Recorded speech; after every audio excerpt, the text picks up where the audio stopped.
क्या सोच रहे हैं? वीडियो बनाने का समय है, फिर भी मैं सिस्टम में काम कर रही हूँ, तो ये वीडियो बन क्यों रहा है? देखिए, आज तो चुनाव का आखिरी चरण था। सभी एग्ज़िट पोल बता रहे हैं, एग्ज़िट पोल दिखा रहे हैं। मैंने सोचा मैं भी अपना एग्ज़िट पोल, अपना अनुमान आपके साथ में साझा करूँ। 3 से ज़्यादा आम चुनाव मैंने कवर किए हैं। विधानसभा चुनावों का आंकड़ा इसमें 7 है। जितने करीब से मैंने सत्ता, शासन और समीकरणों को देखा है, मेरा अनुभव कहता है कि इस बार एनडीए 270 से 300 के बीच सीटें लेकर के आ रही है। यानी कि अब आप सोच रहे होंगे पिछली बार 303 था, इस बार सीटें कम कहाँ हो रही हैं, वो मैं आपको बताऊंगा। एनडीए 270 से 300, ये मेरा अपना अनुमान है, वो मैं आपके साथ में साझा कर रही हूँ।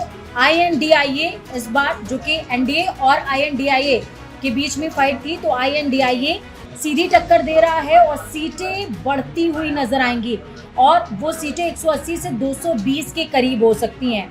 अदर्स यानी कि निर्दलियों की अगर बात करूं या फिर और अलग अलग राज्यों में जो दल अलायंस के साथ में नहीं है, उनकी बात अगर की जाए तो उन सीटों का आंकड़ा 50 से 65 की तरफ इशारा कर रहा है। अब मैं थोड़ा सा सस्पेंस को डिस्क्लोज करती हूँ।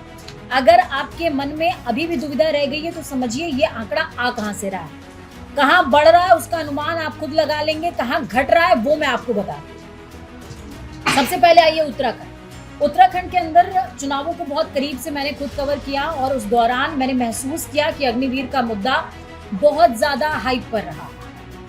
बिजली की कमी का मुद्दा बहुत ज्यादा हाइप पर रहा। उसकी वजह से उत्तराखंड की 5 सीटों में से 1 सीट कम से कम बीजेपी स्लिप कर रही है, उसके खाते से जा रही है। महाराष्ट्र की सीटों में आइए तो महाराष्ट्र के का जो आंकड़ा कह रहा है उसमें बीजेपी के खाते से कम 6 से 7 सीटें जा रही हैं 2019 के आंकड़े के हिसाब से।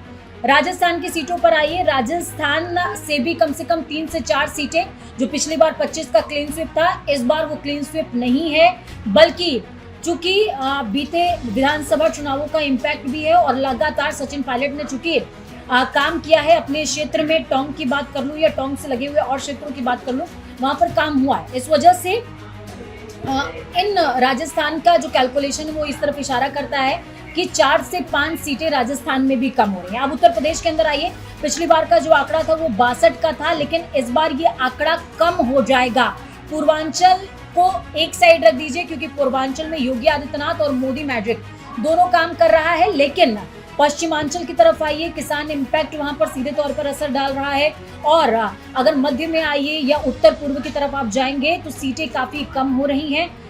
उसकी सीधी वजह सांसदों से नाराजगी है, जिसका खामियाजा बीजेपी को उठाना पड़ सकता है और ये सीटें थोड़ी मोड़ी नहीं बल्कि 10 के मार्जिन में कम होंगी, यानी कि 40 से 50 के बीच में उत्तर प्रदेश के अंदर सीटें बीजेपी लेने जा रही है और ज्यादा से ज्यादा सीटों पर आईएनडीआईए गठबंधन का होल्ड नजर आएगा।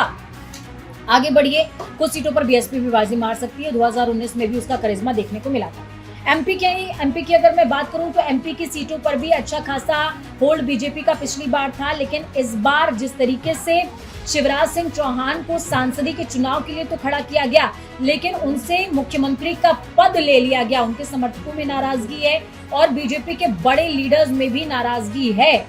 तो बीजेपी के जो बड़े लीडर्स हैं एमपी के अंदर खुद की जमीन को खुद से काटने का काम करेंगे, ये मेरा अपना अनुमान है। इस वजह से एमपी में भी बीजेपी की सीटें कम हो रही हैं। अब आइए हरियाणा के अंदर एंटी इनकम्बेंसी लगातार देखने को मिली। यही वजह है कि बीजेपी को अपना मुख्यमंत्री तक चेंज करना पड़ा और मुख्यमंत्री मनोहर लाल, जो कि जिनके नाम के आगे पूर्व लग चुका है, पूर्व मुख्यमंत्री मनोहर लाल, उनको भी सांसदी का चुनाव लड़वा रही है बीजेपी, लेकिन कई सीटों पर कांग्रेस टफ फाइट दे रही है और ये मार्जिन 6 से 4 के बीच का रह सकता है, यानी कि 6 सीटें बीजेपी के खाते में और 4 सीटों पे अदर्स यानी कि आईएनडीआईए सीधे तौर पर बाजी मार सकते हैं।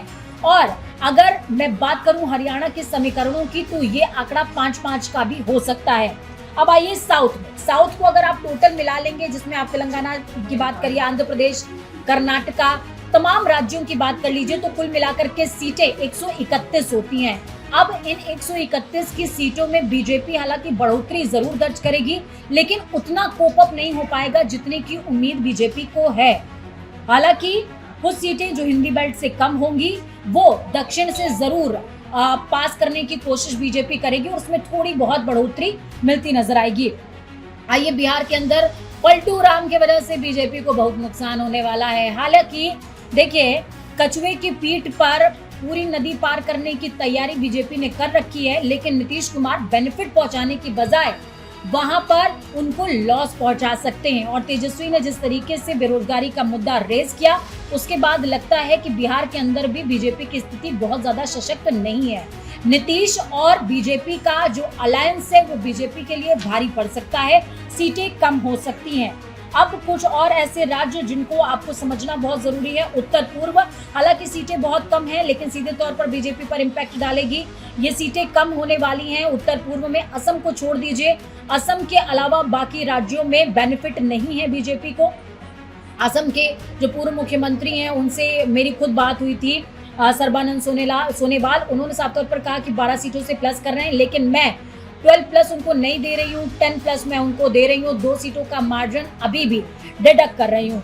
झारखंड आइए, झारखंड में जेएमएम और तमाम जो दल हैं उनके साथ में जिस तरीके का बिहेवियर रहा, आदिवासियों के साथ जिस तरीके का बिहेवियर रहा, प्लस राकेश टिकैत की रैलियां बीते दिनों जिस तरीके से झारखंड के अंदर हुई हैं, उसका इम्पैक्ट नजर आएगा ग्राउंड पर और बीजेपी सीटें अपनी कम कर सकती है। झारखंड के अंदर कम उसकी सीटें हो सकती हैं। तो ये मेरा अपना पर्सनल आंकड़ा है। एक बार फिर से मैं जो उसका लबोलुबाब है पूरा वो आपके साथ साझा कर देती हूँ। एनडीए 270 से 300 के बीच में, INDIA 180 से 220 के बीच। तो वहीं अदर्स की अगर बात करूं तो 50 से 65 का आंकड़ा है। सीधे तौर पर हंग असेंबली की तरफ हम आगे बढ़ रहे हैं, ये नजर आता है।